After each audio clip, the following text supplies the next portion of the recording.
que 15 estados del país estarán acudiendo a las urnas para elegir a su candidato presidencial por su partido. Como ustedes saben, Pao, en la disputa republicana, el expresidente Donald Trump continúa liderando las encuestas en todas las entidades. Por su parte, Nikki Haley, quien se convirtió, hay que decirlo, en la primera mujer republicana en ganar un caucus de su partido tras imponerse en el Distrito de Columbia, se ha comprometido en apoyar al exmandatario en caso de que él resulte ser el elegido. Andrea León nos tiene el reporte completo. Andrea, muy buenos días. Cuéntanos, por favor.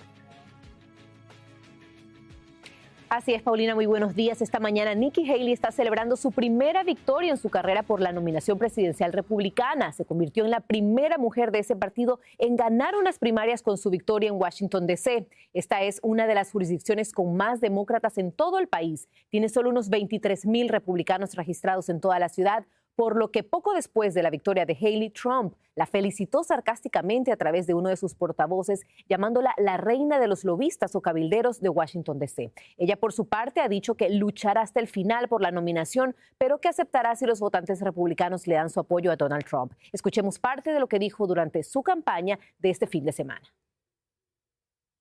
This is the time for us to make our choice. This is the time for us to be loud and let everybody know that America is better than what we see right now. Mientras tanto, el expresidente Trump se alzó con 3 importantes triunfos en las primarias republicanas de este fin de semana. Ganó 51 delegados en Missouri, 32 en Idaho y 51 en Michigan. En total, hasta ahora, el expresidente Trump tiene 244 delegados y Nikki Haley 43. Él aprovechó nuevamente uno de sus discursos de campaña en Carolina del Norte para atacar al presidente Biden, a quien incluso llamó tonto. Escuchemos parte de sus declaraciones. Biden's conduct on our border is by any definition a conspiracy to overthrow the United States of America. You know, he talks about democracy. He is a danger to democracy.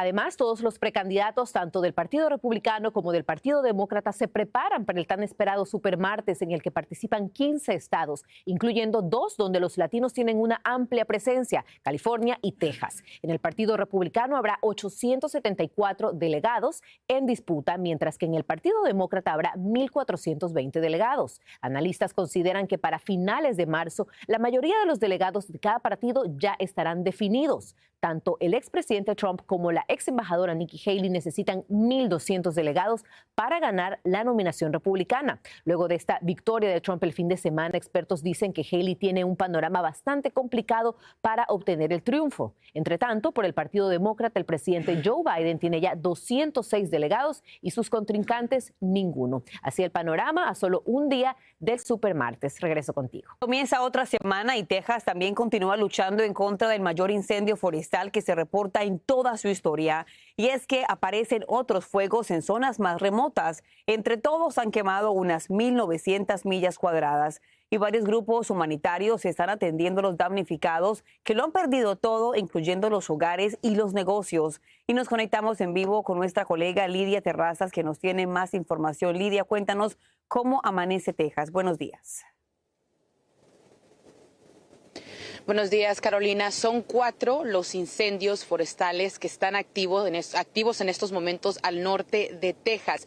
Y el incendio denominado Smokehouse Creek sigue siendo el más grande de los incendios que continúan activos y ha sido contenido tan solo un 15%. Ha devorado más de 1,076,000 acres hasta estos momentos y se cree que son por lo menos 500 estructuras en todo el norte de Texas que han sido devoradas por el fuego. Y justamente yo me encuentro al lado, a unos pasos de una de esas estructuras, y es que yo me encuentro en la ciudad de Canadian, Texas, una ciudad con una población de menos de 3,000 personas. Estamos en un vecindario que resultó muy afectado por este incendio Smokehouse Creek, y justamente aquí pueden ver lo que queda de una de las propiedades de este vecindario. Sabemos que son cientos de familias desplazadas en estos momentos en esta zona del Panhandle Panhandle de Texas. Hemos estado hablando con autoridades quienes en estos momentos están aún más en alerta y nos dicen por qué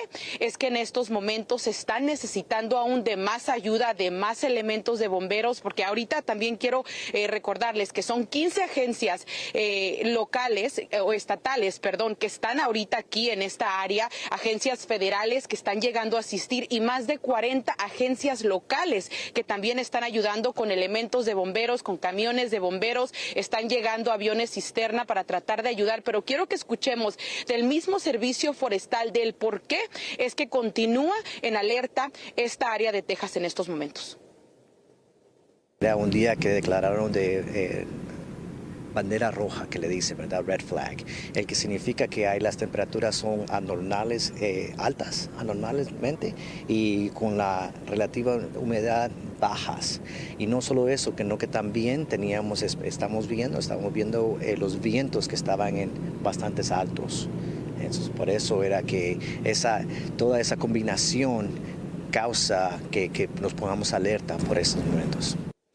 Y en las últimas horas hemos visto varias alertas de evacuación para otros condados alrededor de la ciudad de Canadian, donde yo me encuentro en estos momentos. Otros condados que también pues tienen este mismo panorama como el que se ve a mi espalda, casas totalmente calcinadas. Hemos visto vehículos también totalmente calcinados, postes de luz caídos, y es que son más de 13,000 las viviendas y los negocios también en el norte de Texas, en el Panhandle de Texas, que ahorita están sin electricidad. Carolina.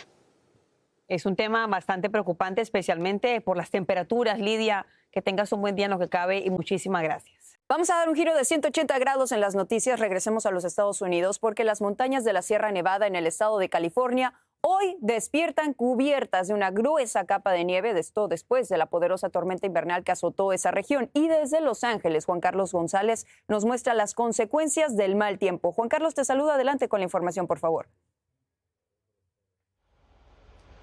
¿Qué tal? Gracias, muy buenos días, feliz lunes y feliz inicio de semana para todos ustedes. Bueno, aquí en California hemos tenido unas condiciones pues bastante invernales, si se puede decir así. O sea, hemos tenido un invierno con prácticamente todo lo que sucede aquí en California durante esta época del año. Por ejemplo, hemos tenido pues lluvia. Durante este fin de semana hubo lluvia aquí en el área de Los Ángeles, pero en las partes más elevadas hubo bastante nieve y también estas nevadas vinieron acompañadas de bajas temperaturas, afectando por supuesto la vida de aproximadamente 6 millones de personas aquí en el estado de California. Vamos a escuchar lo que nos dice esta residente de una de las áreas más afectadas. Escuchemos.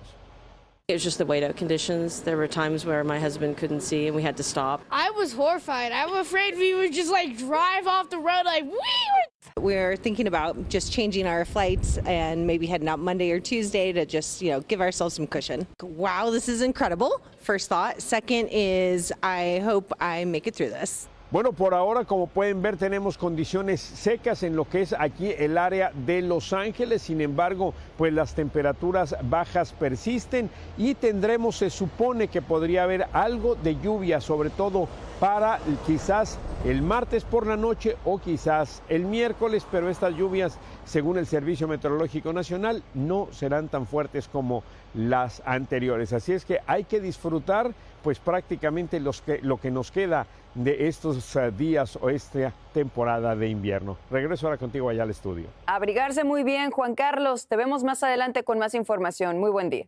Y por supuesto vamos a hablar de inmediato de las condiciones del tiempo. Quiero comenzar hablando acerca de esta advertencia por niebla densa que se encuentra extendida a toda la costa del Golfo. Por lo tanto, nuestra gente de Corpus Christi, Houston, New Orleans, Pensacola y hasta Tallahassee debemos mantener las medidas de precaución si vamos saliendo hacia nuestro lugar de trabajo. Pues la niebla son esas nubes que se forman, esas nubes bajas que se forman por el aumento de vapor de agua o por por enfriamiento, y esa condensación es precisamente lo que vemos e impide la visibilidad cuando estamos transportándonos de un lugar a otro. Por lo tanto, mucha precaución porque esto se extiende hasta las 10 de la mañana. Y vamos a hablar del riesgo de tiempo severo que está presente en el centro y sur del país, afectando lugares como Springfield, San Luis, Chicago, también Dallas, Houston, San Antonio, donde posiblemente puedan darse tornados, viento dañino que podría superar las 58 millas por hora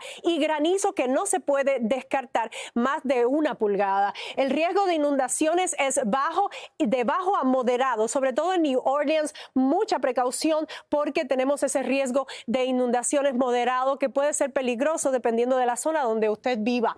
Más nieve por venir. Estamos esperando de aquí y hasta el miércoles acumulados importantes, acumulados de hasta 9 pulgadas para Tahoe City. También tenemos acumulados en Mount Shasta, que es ya de 18 y hasta 24 pulgadas. Por lo tanto, mucha precaución. Esto va a afectar también las temperaturas, pero las temperaturas hacia la porción este del país, desde el centro y hasta el este, pues están marcando una nueva ola de calor. Temperaturas que tienen varios grados por encima de lo que deberían marcar los termómetros. Diría yo hasta excesivo, como es el caso de Chicago, que tiene 33 grados por encima de la media, San Luis con 26 grados, Kansas City con 24, y estamos hablando de Dallas y Memphis con 19 y 18 grados respectivamente. Por lo tanto, esta zona del país van a volver a sentir esos récords de temperaturas altas. Continúen con más.